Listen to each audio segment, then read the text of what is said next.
The Vatican announces Pope Francis will sign a new encyclical on October 3rd in Assisi. The papal letter focuses on human fraternity and social friendship. This will be the Holy Father's third encyclical, and it is entitled Fratelli, tutti, which is Italian for all brothers. The last encyclical published was Laudato Si back in 2015. Joining me now is Andrea Gagliarducci, Vatican Analyst for EWTN News. Andrea, so good to see you. So tell us, why is Pope Francis publishing a new encyclical now?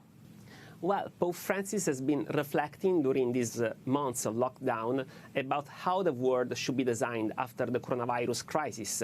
And this is why he wrote a series of notes that turned to be an encyclical, and that's why he's going to publish it on October. October the 3rd is going to sign it. We don't know when it will be released, actually. Still, it's not announced.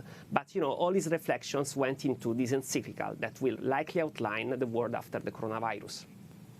Andrea, can you talk a little bit more about the theme and why it was so important to Pope Francis? Well, the encyclical will be called All Brothers, and it's about fraternity. We know that Pope Francis last year signed a declaration on human fraternity with the Grand Imam of Al-Azhar, that is a Sunni university, Muslim Sunni university in Egypt, and it's one of the main authorities for the Muslim world. And this declaration became very important to Pope Francis. He used that as the guideline of his diplomatic activity. He gave it as a gift to every head of state that went to meet the Pope. So this declaration became the guidelines of this encyclical too.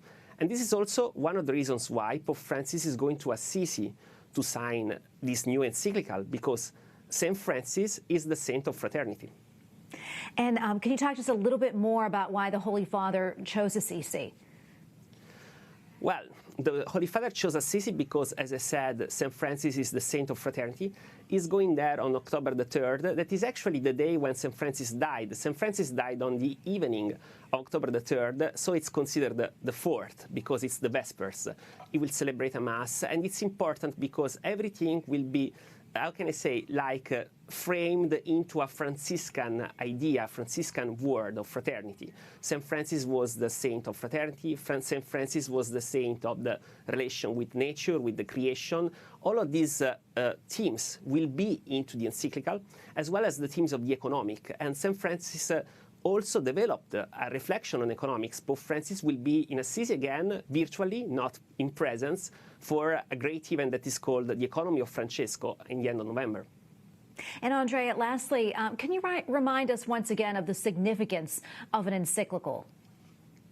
Well, the encyclical is a letter that the popes address to the whole Christianity. So it's very important because it's not a letter just concerning one local church or one local problem, but it's something that is addressed to the whole church. We know it's a pastoral letter, but pastoral letters generally have a local impact. The encyclical is broader. And we might say that since John the 23rd, the encyclicals are not just addressed to the Christianity, but also to all the men of goodwill all over the world, all the men that want to follow what the Church is saying. Well, Andrea, thank you so much for your time. We really appreciate it. Andrea Gagliarducci, Vatican Analyst for EWTN News. Thank you again. Thank you.